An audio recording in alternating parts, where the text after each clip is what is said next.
ನಮಸ್ಕಾರಗಳು. ನನ್ನ ಹೆಸರು ಅರ್ಜುನ್. ನನಗೆ ಟ್ರೈನ್ಗಳು ಅಂದರೆ ಪಂಚಪ್ರಾಣ.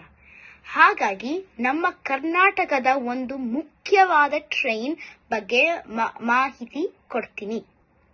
ಆ ಟ್ರೈನ್ ಎಂಜಿನ್ ಹೆಸರು WAP7. ಏನು ಹಾಗಂದರೆ ಯಾವ ಟ್ರೈನು ಅಂತ ಯೋಚನೆ ಮಾಡ್ತಿದ್ದೀರಾ? ನಮ್ಮ ಮೈಸೂರಿನಿಂದ ಚೆನ್ನೈಗೆ ಹೋಗುವ ಶತಾಬ್ದಿ ಎಕ್ಸ್ಪ್ರೆಸ್ ಓಡಿಸುವ ಲೋಕೋಮೋಟಿವ್ ಅಥವಾ ಎಲೆಕ್ಟ್ರಿಕಲ್ ಎಂಜಿನ್ ಹೆಸರು WAP7. ಇದು 26 ಬೋಗಿಗಳನ್ನು ತಳ್ಳುವ ಕೆಪಾಸಿಟಿ ಇದೆ. ಅಂದ್ರೆ ಇದರ ಹಾರ್ಸ್ ಪವರ್ ಎಷ್ಟು ಗೊತ್ತಾ? 6125 ಹಾರ್ಸ್ ಪವರ್. ಬರೀ ಎಂಜಿನ್ ಟಾಪ್ ಸ್ಪೀಡ್ 180 km/h. ಇಷ್ಟು ಪವರ್ಫುಲ್ ಟ್ರೈನ್ಗೆ ಬ್ರೇಕ್ ಹಾಕಬೇಕು ಅಂದ್ರೆ ತುಂಬಾ ಪವರ್ ಬೇಕು.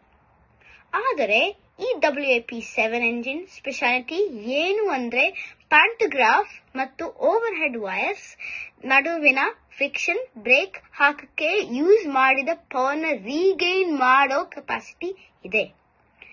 ಫುಲ್ ಎಮರ್ಜೆನ್ಸಿ ಬ್ರೇಕ್ ಹಾಕಿದರೆ 182 kN ಫೋರ್ಸ್ ಪ್ರೊಡ್ಯೂಸ್ ಆಗುತ್ತೆ. ತುಂಬಾ ಇಂಟ್ರೆಸ್ಟಿಂಗ್ ಅಲ್ವಾ? ನೆಕ್ಸ್ಟ್ ಟೈಮ್ ಶತಾಬ್ದಿ ಎಕ್ಸ್ಪ್ರೆಸ್ ಅಲ್ಲಿ ಹೋದ್ರೆ WAP7 ನೋಡುದು ಮರಿಬೇಡಿ. ಧನ್ಯವಾದಗಳು.